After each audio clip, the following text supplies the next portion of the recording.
Hi there, I'm Kelli Holsendorf, host of The Park Show, a monthly show that explores Montgomery County parks. You know, our park system is a big one, more than 33,000 acres with developed areas for ice skating rinks and tennis courts, but we also have nearly 25,000 acres set aside for environmental preservation. These habitats welcome all types of wildlife. In today's show, we're going to talk about a few of our furry friends, beavers, bears, and bees. Oh my! Why these three? Well, they've come to our attention for a variety of reasons. Beavers because of their seemingly destructive habits, gnawing down trees, but also because of the important wetland habitat they create with their ponds. Bees, again, they can be a nuisance to us humans, but of course we need them to pollinate our flowers and crops. However, lately their life cycles are facing threats that affect all of us. And the bears. Bears traditionally are not an animal we see here in Montgomery County, but they're making an appearance. As you can see, living with wildlife has its benefits, but it also presents its own set of challenges. I recently caught up with Bill Hamilton, wildlife ecologist and natural resources specialist for the Parks Department, to tell us more. Bill, thanks for joining us on the Park Show. Well, good to be here. Okay, we're talking beavers. What's going on with the beavers in the county? Well, beaver populations are thriving in our county and particularly in our park system. We're here in Martin Luther King Jr.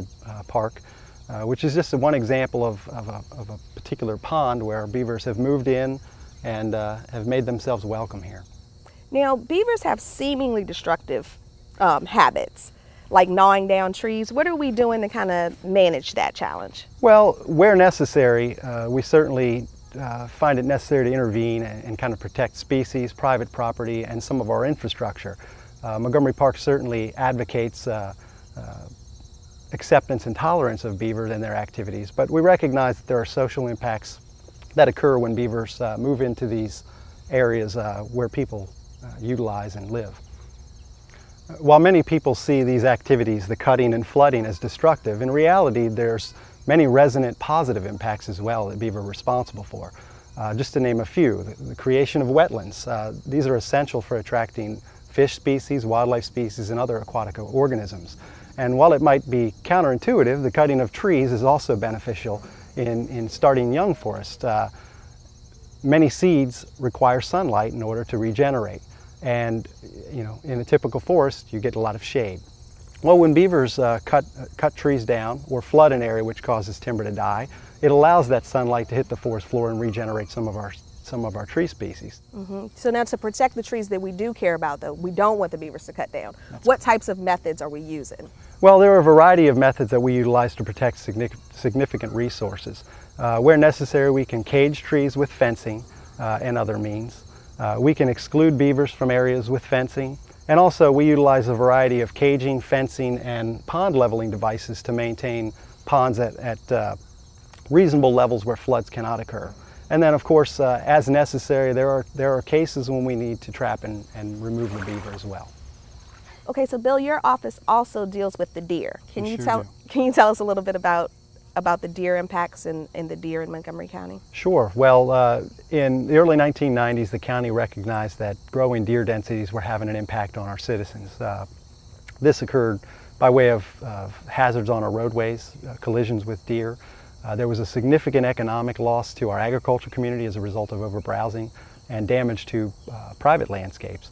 Additionally, in our business, we started to recognize that deer were having a tremendous impact on our forest resources as a result of overbrowsing. So, in the parks? In the parks, correct. As well as other locations, but certainly in the parks.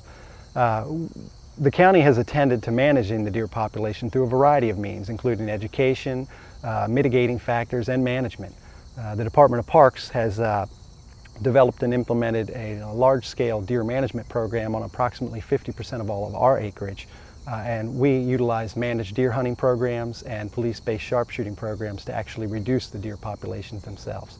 Now, the managed hunts and the sharpshooting is a season for that. It's from October to about March? Correct. Generally, we're operating from mid-October through early March each year. And what happens to the deer after they're harvested? Well, in most cases, the hunters that participate in our managed deer hunting programs either utilize the deer meat for themselves or they donate it to charities.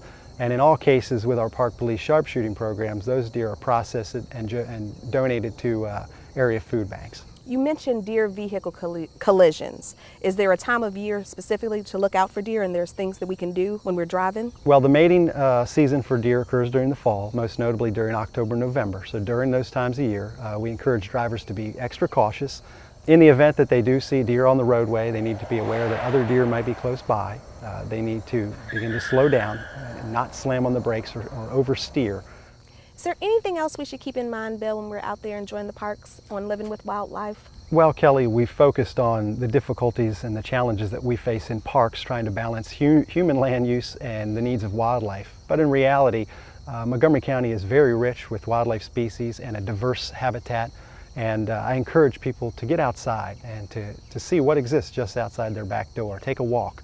On any given day in our park system, you might be lucky enough to see a bald eagle or a wood duck, white-tailed deer, red fox, and small mammals like raccoons, squirrels, and chipmunks. There's a volume of things. And I think you mentioned at the beginning of the show, but we're starting to get more and more reports of bear activity in the western porches of the county. So you never know what you'll encounter. Perhaps it should go unsaid, but people need to view wildlife from afar and to treat them with caution and with respect. But get out and see what our parks have to offer. Thank you, Bill. By the way, you can learn more about wildlife in our parks through our nature centers, classes, and programs. We offer opportunities for kids and adults, available by going to montgomeryparks.org and clicking on classes and programs. Next up, we'll get the buzz on honeybees. But first, here's Mary Bradford, the Director of Parks. She's got some mail to share with us. Mary's Mailbox. Hello, I'm Mary Bradford, Director of the Department of Parks at the Maryland National Capital Park and Planning Commission. Welcome to this edition of My Mailbox, where you send in your questions about Montgomery County parks. This one comes from Bill in Silver Spring. Is alcohol permitted in the parks? Well, not really.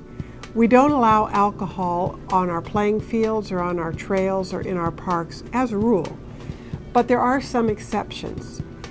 We have event centers such as Rockwood Manor and Brookside Gardens and Woodlawn, where you could have a special event and get permission to use alcohol.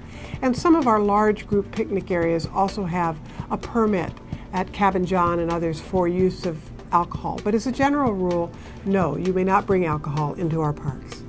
Now here's a good one. This fellow found a bicycle in one of our parks and he wants to know how to proceed.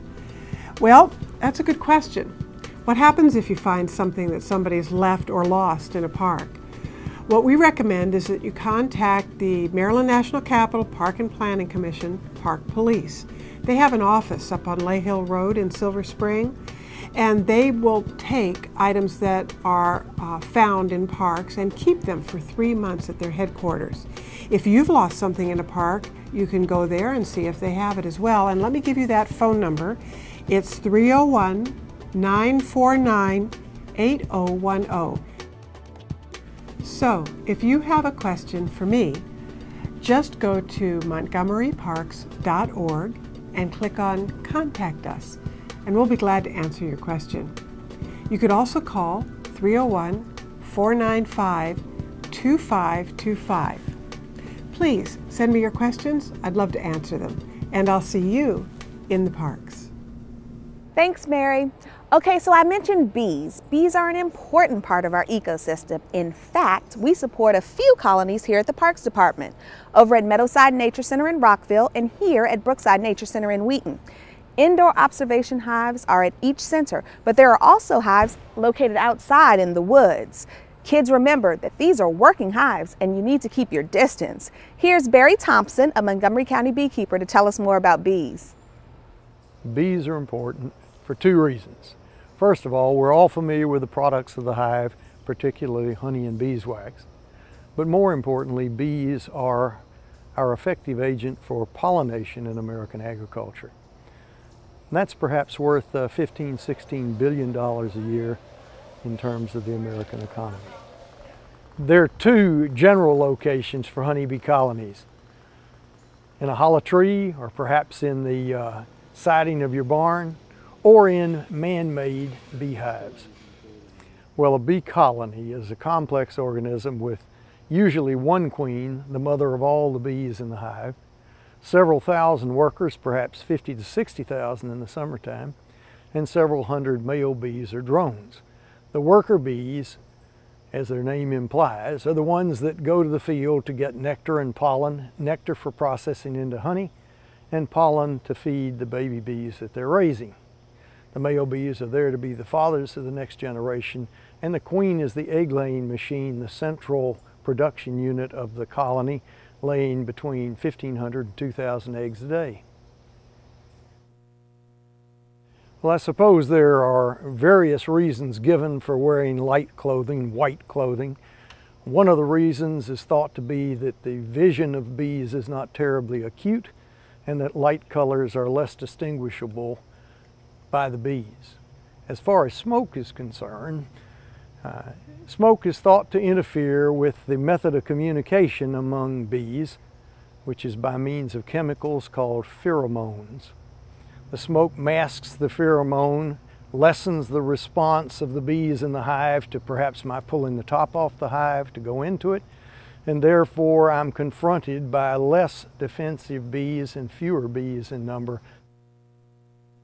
The biggest threat to bees in Maryland is probably the parasitic mite, which causes a loss of between 10 and 25%, sometimes as high as 50% of all the colonies in Maryland every year. This mite thrives on both adult and developing bees, oftentimes producing hatching bees that have no wings, and a bee without wings is not a particularly good gatherer of nectar and pollen. In Montgomery County, we have not seen the full effects of colony collapse disorder, or CCD, a puzzling problem for primarily commercial beekeepers throughout the United States, of course keeping our fingers crossed in Maryland. We probably have several hundred registered beekeepers in Montgomery County. Most have 1 to 2 hives as hobbyists or backyard beekeepers. A few have considerably more. Most of those individuals are members of the Montgomery County Beekeepers Association meeting at Brookside. And it's a very active, vibrant organization comprised of people who are interested in bees, whether they're beekeepers or not, male, female, old or young. We've been caught up as an association in the renewed enthusiasm, particularly on the part of younger people, in environmental protection, coexistence between human beings and the animals and flora in their environment. And it's a wonderful opportunity to recognize how important bees are to us as human beings. The Maryland State Beekeepers Association just celebrated its 100th anniversary at Brookside Gardens. Dozens of people attended and learned all about the joys of beekeeping. Yummy honey was available for purchase, and there was even a beekeeper's rodeo. If you're interested in finding out more about bees, managing a hive, or joining a local association, please go to montgomerycountybeekeepers.com. So to end our show today, let's talk bears. There have been a few black bear sightings over the past year or two. A bear was even spotted in Black Hill Regional Park this summer. But bears in our neck of the woods are pretty rare. So if you see one, consider yourself lucky. Of course, if you encounter a bear in the wild, you don't want to pet or feed it. Please don't leave food out on the porch, on a deck, or near a campsite, and cover your trash cans. So now they say if your path does cross with a bear, remain calm. Don't run. Stand upright and back away slowly. Avoid direct eye contact with the bear. You can also make loud noises like clapping your hands to scare it away. Most bears fear people and will leave when they see you. Please report bear sightings to the Maryland Department of Natural Resources at 1-877-463-6497. So that's it for today's show. Thanks for watching. Next time, we'll get into the giving spirit and find out how to give the gift of parks. I'll see you right here next time on The Park Show.